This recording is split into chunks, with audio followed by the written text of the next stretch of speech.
Welcome to the BleedRedBlacks podcast with your hosts Mike, Colin, Shinin, and Santino. Produced by Mark and Johnny Z. BleedRedBlacks starts now. Hey, we're back. This is the BleedRedBlacks podcast. I'm Colin, and we're pretty stoked to be here. Got a whole new crew, new team, new season. This is going to be awesome. So I'm going to do a little around the horn entrance. We're going around the clock? Clockwise? Let's go clockwise. Obviously. Obvious. So, for those of you who don't know, I'm joined here by the one and only season ticket holder Mike. What's up? Good to be back. I can't believe it. We're in South Keys. We got a full house here tonight. We're going to still go clockwise? I forget how this works. Yeah, I mean, it's our first show. You know, I don't want to get too carried away here. All right. Going backwards. So to my left. To your stage right. Stage right. The one and only Santino. Hey guys, good to be here. Can't believe it. This is it. So is there 3 people in the room, or do we got more? Who is this? Oh, stage right, or to my left, or the opposite. You're right. We're trying to create like this really awesome professional image. So, anyways, we have Janine with us. Hey guys, it's good to be in studio. This is the new BleedRedBlacks, like the new Coke, only tastes just as awful. It's like Pepsi Clear, you know, Yeah. except with more caffeine, right? Or RC Cola or something. Jolt Cola, Even better. That's the real deal, right? All right. So for those of you who don't know who we are, we've been doing a podcast for the last couple of years. This year we decided to switch it up a little bit. New format. We got some new energy in the studio, having Santino and Janine here full time. So that's pretty amazing. As the producers say, we are the talent. Yeah, that's what the legal agreement says. That's anyway. the legal agreement says. And in the we should introduce the producing room. Is it a producing room or is it a production room, or what would you call that? Just where the magic happens. All I know is one of the guys holding a recorder, and the other guy looks like he wants to hold the recorder. So they're recorder envy. So we have the one and only producer Mark. What's up, buddy? How's it going? And Johnny Z. Let's hear it there. There you go. So we got Toot here. Toot and Newton. We'll call them that for the rest of the year. So I guess that would make me Daedalus, right? I thought it was a gentle giant guy there. Where's the giraffe or whatever that's supposed to pop up? Where was the other hand that whole time? Anyways, welcome to the show, folks. It's gonna be after our show. What else do we have for us, Colin, this year? Anything exciting? Well, just wondering, have you guys ever heard of a CFL podcast? I hear it's a big thing right now. Like, it's really in, like the Kardashians, and it's the new thing. It's like, if you don't have one, you're not cool. Yeah, apparently. So we're cool, right? Well, Right? I heard the writers have one now. TBD. Yeah. I heard you get a CFL podcast every time you order a gluten-free meal now. Really? Well, that's why 9 of them popped up in Westboro last week. Exactly, honestly. Yeah. So we're gonna try to do things a little differently this year. Have keep a real positive attitude. Maybe shed a little of the family friendliness. Maybe grow up a little bit with our topics, with our delivery, our style. Not only that, but you won't have to listen to Mike and I just have this hour-and-a-half long monologues anymore. Nope. We're going to keep it short and quick, and obviously having our 2 best / only writers here is going to improve the content drasticity. I was stealing most of my content from other shows, to believe it or not. Really? That happens? I find that so hard to believe. I know, right? And it was like, we weren't the first to do it. You know what I mean? Like, well, everyone has that old family recipe Yep. that their grandma gave them, but y'all know she just copied it to Chatelaine like 50 years ago, right? Yeah. Like, come on. Reader's Digest, or Sears catalog. So, what else do we got? Like, basically, we're here, new format, new group, and a new team. No, that was 3 years ago. So, same old team, but we're going to figure out where they go this year and talk a lot about that. So I'm looking forward to it. Yeah, so, let's just get right into it. How does that sound? All right, that's enough of us. Let's do this, guys. Let's get down to work. The following is a public service announcement from the Glebe Association of Grumbling and Groaning, keeping the glebe quiet since 1837. And now to Graham Barrington Pemberwell.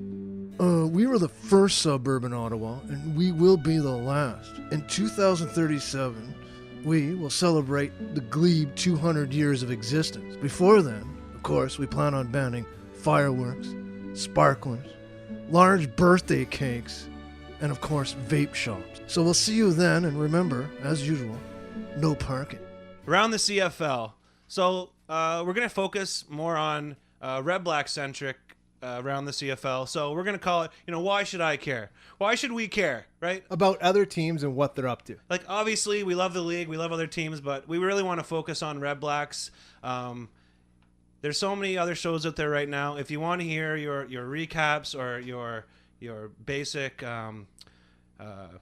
play-by-play kind of stuff, it's out there. There's tons of mediums available to get that information. So we're going to just kind of focus on the Red Blacks. So I'm going to start, first of all, with nothing better than a trip to the Hammer to see what your practice roster is made of, right? Like, that's pretty awesome. Like, I think when you've hit the big times when you're going to the Hammer for an exhibition game, right? Like, with your practice roster, and you only lose by whatever 42 minus 25 is, and that's like a lot. That's not a lot. Less than 20. Yeah, exactly. And you know what? After the barrage of injuries that we got in those exhibition games, specifically William Powell, you can't really blame the coach's staff decision to leave their starters at home. Special teams aside, I mean, I did see Dadbud there, so there were some ST pros there. But, I mean, it sums it up totally that the first highlight that TSN showed was a successful fake punt and return for a touchdown. And, I mean, we're going to talk about this a little later, but it definitely showed off our special teams, welcome, Bob Dice. I hope the offseason was fun for you because how long will it take for him to clean up Yano's mess? About to find out. Yeah, a couple weeks at least, I think. So it was definitely a coming out party for Travis Green. The former Bowling Green running back.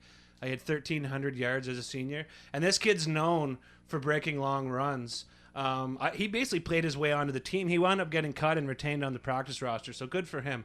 You know what? Why should we care? Why should I care about Travis Green? Well, you know what? Competition is healthy, and Travon Van and Keenan LaFrance, I'm still not sold on any three of these guys. They're all young and experienced guys. So I think that was a really huge opportunity for him to kind of come out of his shell. Mr. Danny O, he looks solid. I know, Santino, both you and I are big Brock Jensen fans, but I don't know. Is it time to look past Jensen? I think he might just need some more time. O'Brien definitely outplayed him, and it was a huge game for O'Brien, and I thought he definitely stepped up. So worst case scenario, the team got to fly home because they wanted to come home and deal with their transactions. So +1 for not having to spend the night in Hamilton. Woo! Yeah. Your body thanks you. Don't drink the water. So they released 22 players on Sunday to get down to their 46-player limit. And there's the whistle. There's the whistle. I guess that's it. So let me just finish this point. 10 of those guys agreed to the team's practice roster, including the previously mentioned Travis Green. Like it. So practice roster 0-1. Up next, we're going to head over to Santino. You're going to take a look at the Argos Alouettes. No, that's me. Sorry. That's me, dude. Hey, man. Still preseason here, right? First show of the year. Hey, what the hell did you guys do all off I'm season? forgotten already. Hey, just follow the notes, Janine, all right? Hey, stop stealing my 3 minutes here. All right, so Toronto-Montreal, the last preseason game for both of those teams. Toronto lost to Montreal 15-22. I'm not going to go through the game, though. Let's talk about why we should care about Toronto or Montreal as Red Blacks fans this year. So first of all, 3 years ago, how many of you heard about Zach Collaros? Nobody? Yeah, that's what I thought. How many of you heard about Zach Morris? Trevor Harris 2 years ago? Nobody. That's right. That's because Scott Milanovich finds these guys, builds them up as backups, and then they launch themselves into the CFL as these stars. So what I think we want to be watching as Red Blacks fans, guys, is who is the next who's the backup to Ricky Ray this year, and what kind of potential has Scott Milanovic found for a third time in his backup quarterback. He played 3 quarterbacks last week. He played Mitchell Gale, Cody Fajardo, and Logan Kilgore. So I haven't seen the depth chart yet released for tomorrow's game, but let's look and see who the second quarterback is. The who's who of CFL quarterbacks right Who's there, who? basically, right? Who's who? We've all heard No, of those literally, three. who is who? Yeah. Who? Caleros. Remember, nobody knew who he was either. Here's the other reason I think we need to care as Red Blacks fans about the Argos this year. Everybody, and I mean everybody, is saying the Argos are going to win the East. Ricky Ray is back. They have a home field in BMO. Lots of hype around that. Rich Stubler, defensive coordinator. He's a god in the CFL, and he's gone over there, and God knows their defense needs some divine intervention. So there's some big expectations on Toronto's shoulders. I think we want to watch them, and maybe it's not Hamilton we got to watch out for. What do you guys think? Santino. Yeah, I definitely agree that the Argos are a legitimate threat to the East, especially because Ray's healthy now. So I think as long as he stays healthy, the Argos will definitely be a big threat. The fact that they performed at such a high level for the last few seasons without a home, playing in the cave, is just amazing. And I think that shows their strength and ability of their coaching staff to keep those guys focused. So in the right environment, That's right. I think That's they're right. really going to be able to take off. I think so. I'm also going to say something too. The PR involvement the Argos have had this year is definitely Mm-hmm. going to step up. I'm just going to send that out there to somebody who's listening. Great job, hell of a job out there. Because for the first time, I'm actually paying attention to what's going on at Yeah. BMO Field, Yeah. and it's nice to see little snippet videos of millennials like barbecuing in the back of a truck. I That's really right. like that. That's right. I was like, I don't know any of those people, and neither do you. Nothing but you like- know what? They might be there. Nothing like And- the smell of a tofu dog on a gluten-free There bun. you go. There you go. Look And I at- know we've talked all about the Argos guys and not enough about Montreal, but why should we talk about Montreal? Last place in the East, guarantee it. They can let the revolving quarterback door hit them on the ass on the way out of the playoffs for the second year in a row. Shots fired. Cross the bow. Ooh. All right. And that's all I got for why we need to care about the Argos and the Owls this year. You answered it. I like it. Just nailed it. We didn't even have to hear the flute.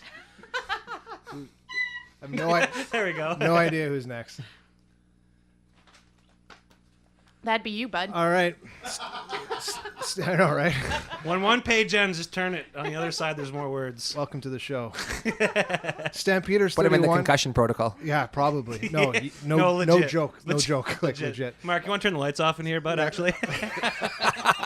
All right, guys. Stamps 31, BC Lions 21. Jerome Messam, welcome to your Cornish years, pal. Just like the third album from Korn, Follow the Leader. Sorry, I had to get that out. Messam, I'm going to tell you, he's this guy, right? He's going to continue to work out of the backfield. I've nicknamed him Suitcase, of course, because where's he going to land this year? He's one of those guys. Is there a team he hasn't cast a shadow on yet? I don't know. Ottawa, right? We know that for a fact. He'll be looking for a payday because it's his year to shine. And I find that players in the CFL, they kind of get that sniff of a paycheck at the end of the season. He could be one of them that we could talk about near the end of the year. So if that front line of the Stamps can make room, he should be talked about as the year progresses. Calgary looked consistent with their main crew in the game versus BC. They let Bo Levi to shake off some of the cobwebs this year and get ready for week 1, so that's good. 14-4 last year was the race to the top for Calgary, and if they stay healthy, I believe they could be in the same position. Do you guys see the same thing? Oh yeah, for sure. They haven't made many changes on in their team this year because they didn't have to. So I think they're still going to be. I don't expect Bo Levi to slow down anytime Yep. soon. I don't expect that defense to slow down anytime. It's going to be an interesting race in the West. Calgary D had 4 sacks in that game. They let Jeremiah Johnson roll to 52 yards on 10 carries with a long of 11. So he landed there, former Red Blacks running back. Why should we care? Of course, he left us as a free agent and off he went. We're all going to be watching him kind of close this year because there was some flashes of brilliance last year here in Ottawa from that 29-year-old before he suffered that broken foot, or dislocated, they like to say. So it's not quite a high ankle sprain. And I guess the foot just kind of dangles. So we're all going to be looking at him. If you're a betting man, in which I am, BC could be one of the most improved teams this year. They are deep. And that O-line is looking very good. They're pushing their vets, and guys like Levi Adcock out of Oklahoma State looks good. this is an O-line that I think could change the dynamic for the team, and look for Jonathan Jennings to really lead them to the promised land. The former Saginaw Valley highlight reel, look it up on YouTube. You can see the quarterback from BC who's going to be starting this week really shine. I mean, there's some really good highlights out there. BC Lions last year, they were third best in the West, and they just sat outside and watched that Eskimos and Calgary party unfold, right? And so it's kind of weird. It's kind of the same position we're in. They could step up. Last quote I've got for you, at Deb Strickland, our famous friend on Twitter. Yeah. We all love her. The one and only, definite super fan for sure. And here's the quote from her. Uh-oh. Sorry, Deb. No, seriously, All we'll get it aboard. out. We'll get it out. Deb Strickland, 65 quote says, Stamps will be strong contenders this year. Expect a whole new look on D, and watch for Andrew Buckley to get used more than most third stringers. He's the hometown boy, like Sinopoli, except the QB. By the way, Ottawa Beers on the mayor and the deputy chief of FF, Section FF, July 8th. It'll be a barn burner. Can't wait to see you, Deb. Amazing. Right on, Deb. All right, perfect. So I'm going to talk about the game between the Eskimos and the Green Whites. So the Eskimos rolled, okay, and it might only be the preseason, but quite clearly our former offensive coordinator, Jason Moss, is having an immediate impact. The Eskimos racked up 543 total yards, and they averaged 8.3 yards per play. And I don't care if it's preseason or not, that's pretty damn impressive. So why should we care about the Eskimos? Also, Thomas DeMarco followed Moss out there to the so-called City of Champions, and he played well enough in the preseason to make the roster. Yeah, I just wanted to jump in there, Santino, and say I actually think that was a brilliant move of them to take DeMarco over, because he might not see a lot of action, but he knows Moss's system, and he's going to teach the quarterbacks Moss's system. Not only that, but he was one of the most active leaders on the sidelines last year, and his communication skills are second to none. I watched him a lot last year in that role, and he's really going to help out, and maybe one day he'll find himself on the coaching staff, actually. Yeah, absolutely. Meanwhile, on the other hand, Rider Nation is already planning the Grey Cup route that their savior, Jesus Christ our Lord, Chris Jones, will deliver. But the reality is they have a long way to go. They end the preseason winless, and with so many new faces, it's going to take them some time to gel. Also, they're just a Darian Durant injury away from another horrible season. So why should Ottawa fans care about Saskatchewan? Well, because their 2016 defensive line is basically our 2015 unit. They have Jonathan Williams, Justin Capasati, Sean Lemon, and Kalonji Kashima, and they're having a little reunion on the prairie. But it'll be interesting to see if they can match last season's productions. And yeah, as for cuts after the game, both teams had a couple of surprises. Edmonton cut Kachi Mwamba, but he's a very solid Canadian player who actually started at safety for them in the Grey Cup. Maybe that's a guy Ottawa looks at to bring in to replace Ryan Hines, because that's someone we signed from Edmonton who wound up retiring. As for the Green Whites, they let go of Brett Smith, and I know he's young and a bit erratic, but maybe he's worth bringing in for a look. And the other thing kind of just to keep an eye on in regards to Edmonton is that if our offense struggles this year in Ottawa, Elizondo, you better believe that our nation's going to be looking at the Eskimos wondering what could have been if Moss stayed around. What do you guys think? There's a lot of talk about whether or not Moss is going to succeed as a head coach. Did he jump too fast? Does anybody have a thought about that before the recorder hits us? I think he's capable. I think me he's too. proven that in any situation he's ever been in, and even as a player, he was always a real cerebral kind of guy, and he thinks before he speaks, and I think that's huge for a lot of head coaches. Maybe should practice that themselves. Seems like he plays the politics game well as well. Like he seemed to be in the right spot at the right time, and those kind of guys tend to do well, especially in the CFL. Right on. Right on. There we go. Let's wrap it up. Don't say I don't get along with my teammates. I just don't get along with some of the guys on my team. Game preview brought to you by the BleedRedBlacks coaches. So this year, like every other segment, we're going to mix it up. So we're all taking on a role of a coach. Hey, coach. Hey, thanks, coach. So we'll see how things go. And yeah, so I'm going to start off offensive coach. So obviously Chris Williams with 12-14 last year, Ellingson 10-61, Jack with 10-36, and Brad Sinopoli with 10-35. I got nothing to say to those guys. First thing we need to do is welcome Trevor Harris to the team. That's one hell of a 1-2 punch. I just got to say, one of the league's best for sure. And you know, Henry being Henry, last year's MOP, everyone doubted him last year.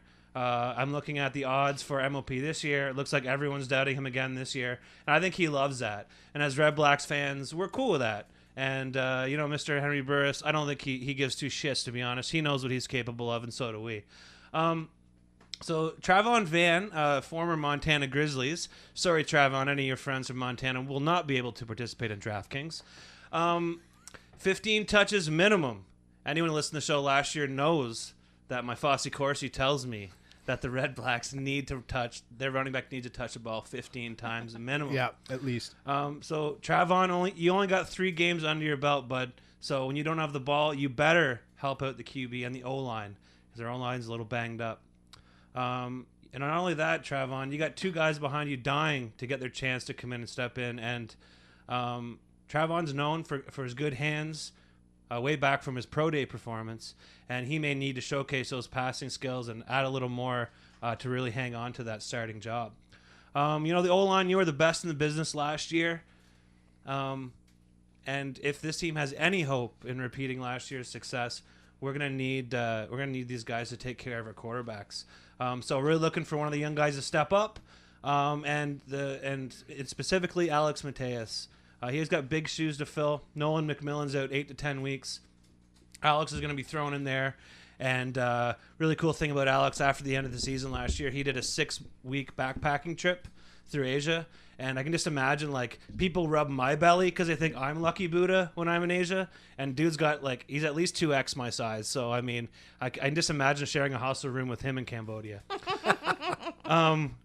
Another thing I'd love to see is Patrick Lavoie. I've made some bold predictions on the side with Santino as far as my expectations with him. And fan of the show, Jamil Smith. We think you're going to I awesome. Jamie. We expect focus, commitment, and your best, said Coach Nobody. So you're welcome. Yeah, Coach Nobody. I like it. Welcome to defense, folks. Ottawa Red Blacks, they led the CFL last year, 62 sacks and 26 interceptions. Okay, I'm not the Rain Man. Totally here. Got enough of those in this room. Right now we do. But I can tell you that in my mind, which is foggy most of the time, half those interceptions help the team lead us to a few wins. That's I mean, just in my heart of hearts. Mm-hmm. I'm that kind of coach. I'm just gonna go on a feel. I'm not looking at a lot of tape. Is this Red Blacks team is it going to take a few steps backwards defensively? I believe so. Like, this isn't a team that we're going to have those same numbers. I know that. But it's kind of a yes and no answer. Don't expect the same high-flying interception machine to continue. No way. Last year, the Red Blacks had all the stars lining up for them at the same time. Montreal couldn't find the end zone, and the Argos lacked consistency. And to me, that was a big deal.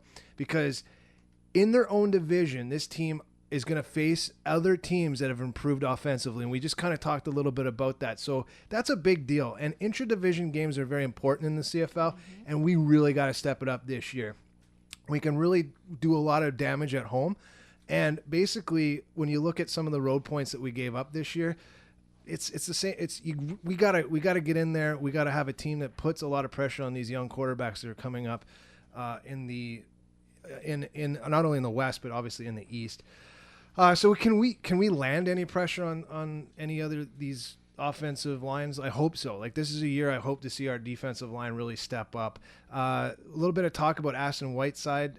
I mean, this guy last year in 5 games was a beast, and really he showed us what he could do, and on the inside, and then that led to the knee injury, and then we didn't get to see him. And Marlon Smith stepped in, and we didn't see a lot there. Aston Whiteside, 13 defensive tackles and seven sacks in 5 games. I mean, that's total beast mode, if I'm correct. I think those numbers are correct. His upside on the edge should keep us with a great pass rush the entire season. He said, quote, "I'll be back in full effect." And he had this little Skype call, which was kind of cool. The team did sometime in January that I watched, which was really neat that he called in and talked about the team. And that's you look at Martin Wright, Santino, you and I talked a little bit about him and what he could bring to the 6'3", 246 on the inside as a pass rusher.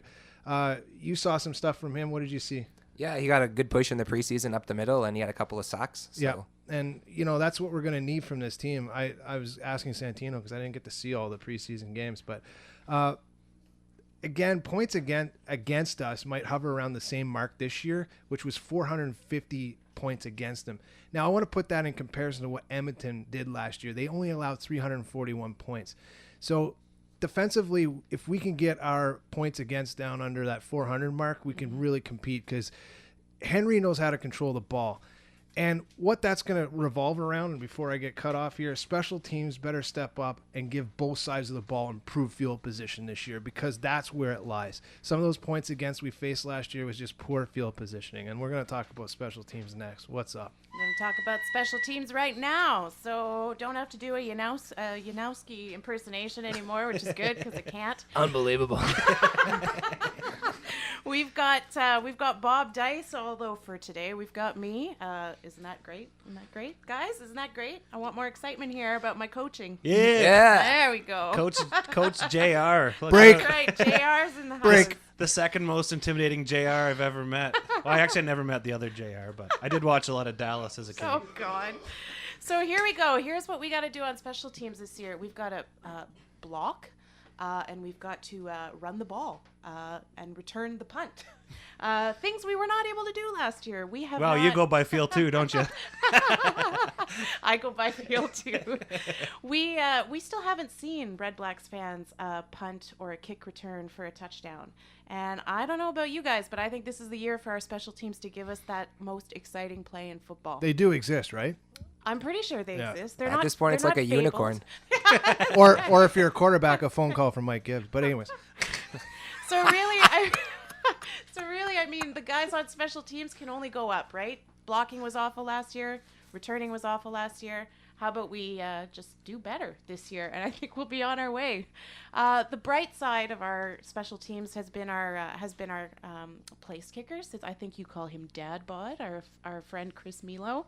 Ever since he came to town, we've had a much better kicking game. So that's good news. He's back with us this year. What's up, Colin? I actually love that story because when he came here, he basically said straight up, like, Yeah. I'm gonna be here for a long time, and a lot of green white fans doubted him, and he was taking some flack, and he's put his whatever where his whatever is, his football where his foot is, or his money where his foot is, or whatever. But he's definitely stepped it up, and I love this him committing long term To was the really city. Yeah. really awesome. Yeah, and it's good to see him turn his career around because he was struggling a little bit in Saskatchewan. You're struggling when you're replaced by the oldest place kicker in the league, for sure. And then Ronnie Peffer with a P. If he stays healthy, he had an ankle injury last year. He will continue. He will take on the duties of punting. So as long as that ankle stays healthy, we won't see Milo punting. Here's what I'm going to be watching for on special teams this year. Olivier Goulet-Veilleux. He was a linebacker from Sherbrooke. He was one of the lucky few who did not get cut. And Marcel Desjardins says it's precisely because of his special teams play in both the preseason and at training camp. You guys know how I feel about seeing good quality CIS talent out on that field. Don't know what number he's going to wear yet, although I'm not even going to guess. I was going to say I think I saw one the other day, but I don't want to make a fool of myself. So here's hoping that he can throw some big blocks and give the punt return team some room to make it downfield. And that's what I got to say about special teams as we move into week 1. Awesome. Loving it. I like it. All right, this is your head coach here. Thanks, assistants, for your hard work. Clearly, you've been watching film instead of just loitering in craft beer. By the way, did you know they have 100 beers on tap? Anyways, back to business. Our opponent this week is tough, but so are we. Let's not forget, these are the same bastards that edged us in the Grey Cup thanks to a revolutionary challenge for defensive pass interference. When I said before the Grey Cup that I wanted to make history, that's not what I had in mind. But no use crying over spilt milk, right? Continuing on though. So Saturday, we're there, and thankfully, since it's not yet July in Edmonton, it won't be snowing. Thank God for small mercies, right? They're going to be lifting that championship banner before the game. That's going to sting, no doubt about it. I want each one of you to make sure our players stare at it and feel the burn. They should come out so fired up and pissed off that they take someone's head off. In a metaphorical sense, of course. I don't want you to tell them to kill someone and then have it come out that I said do it. Liability issues, of course.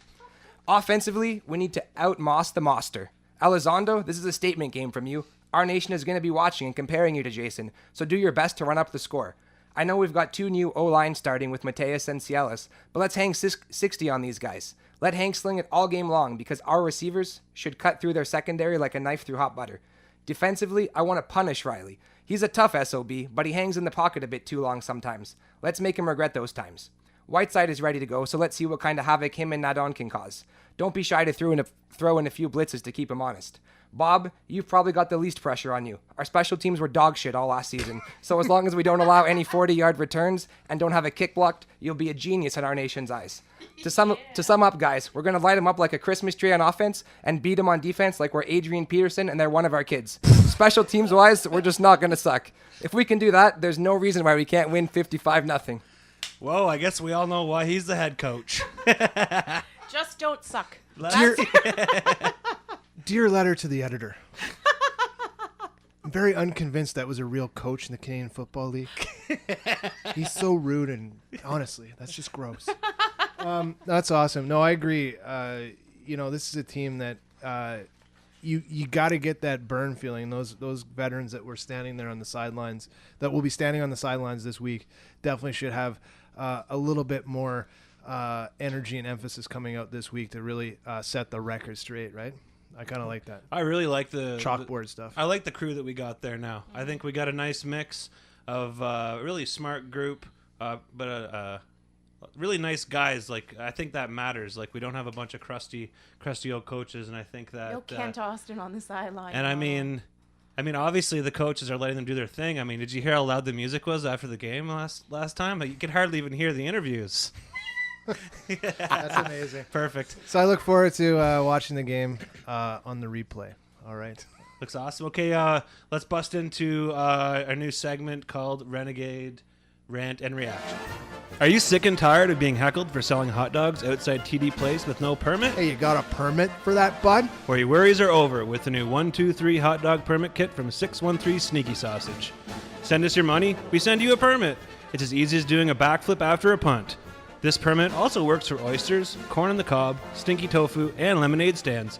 Get yours before it's too late. This has been a paid advertisement by the BRB Group. BRB does not endorse or suggest this product, but if you send us $50, we will print you anything you want. It was a long off-season full of change.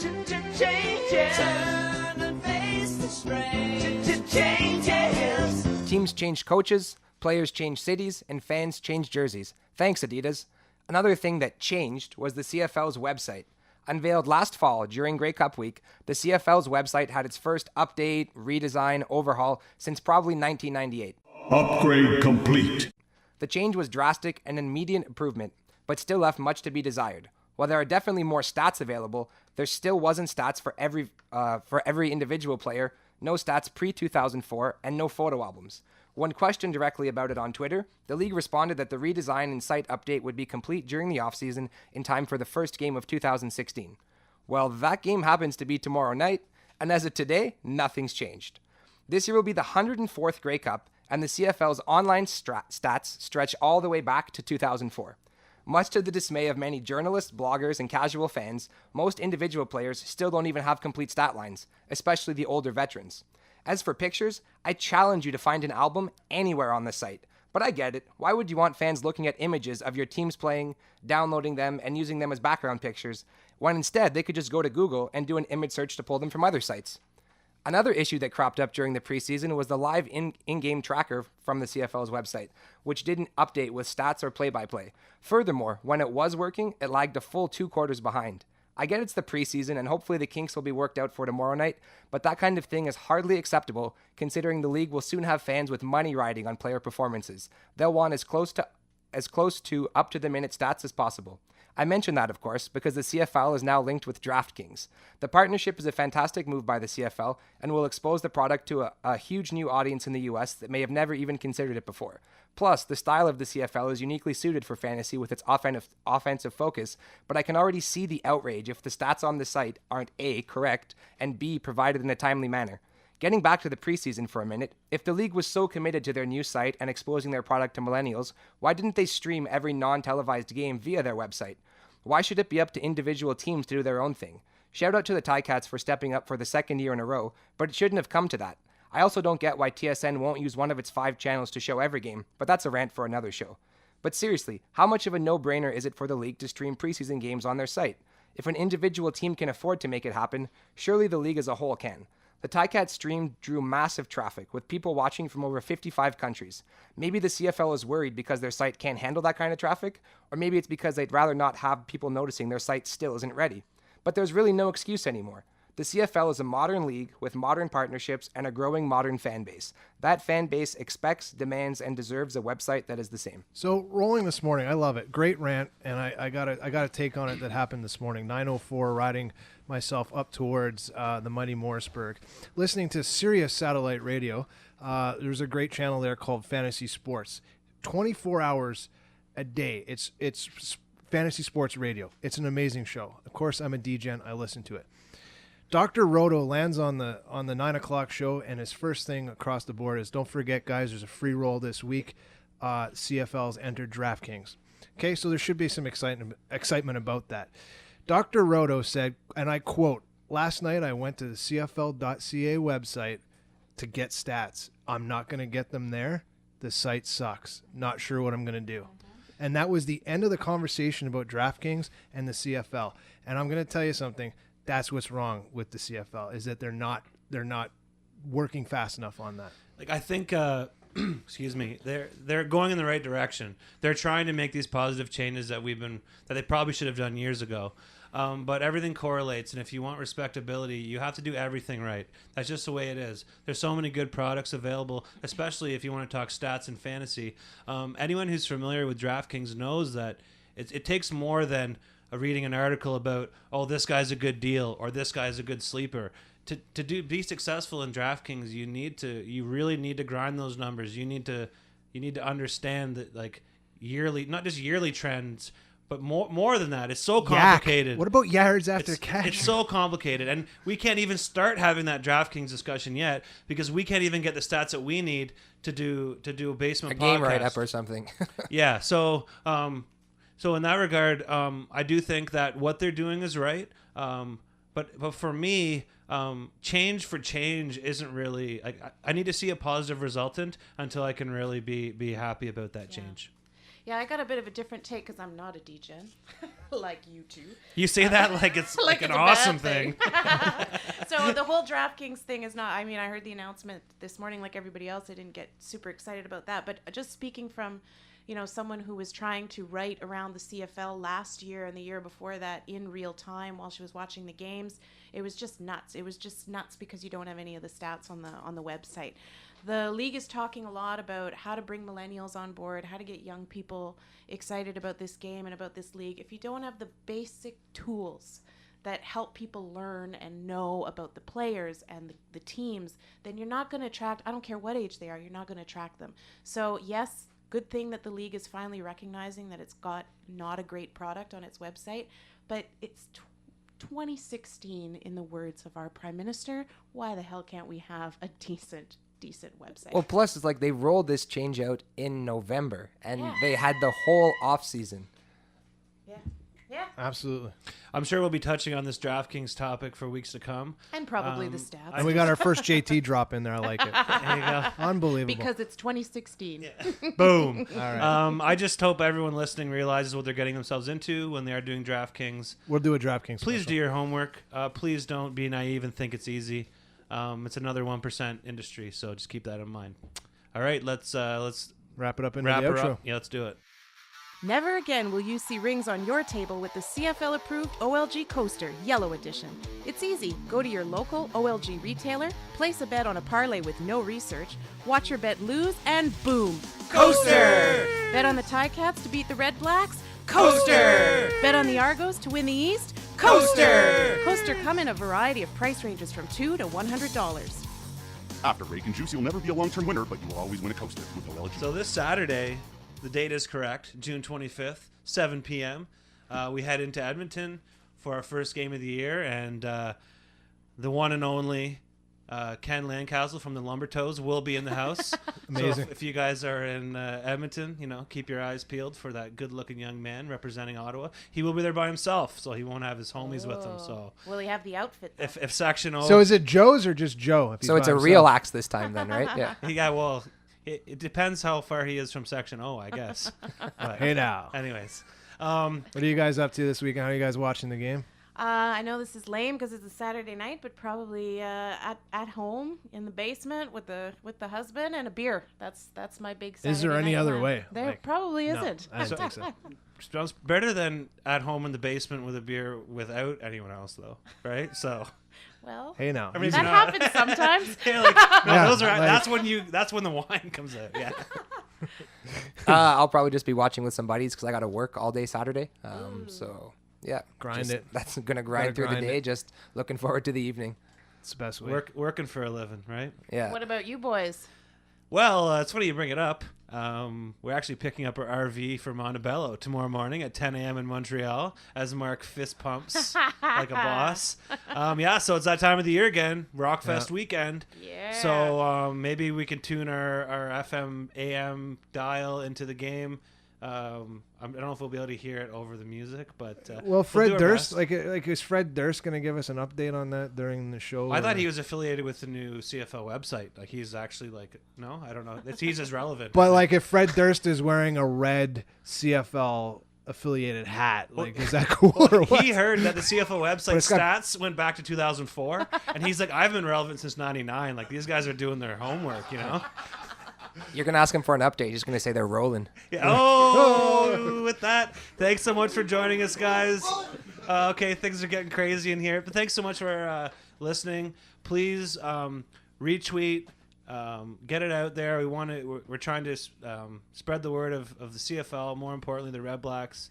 We have an awesome community here, awesome community across the country, and we're just trying to grow that community and have a lot of fun along the way. Follow us on Twitter at BleedRedBlacks. Don't go to the website. I sold it to Chinese investors. All right, let's do this. Yeah, go Red Blacks.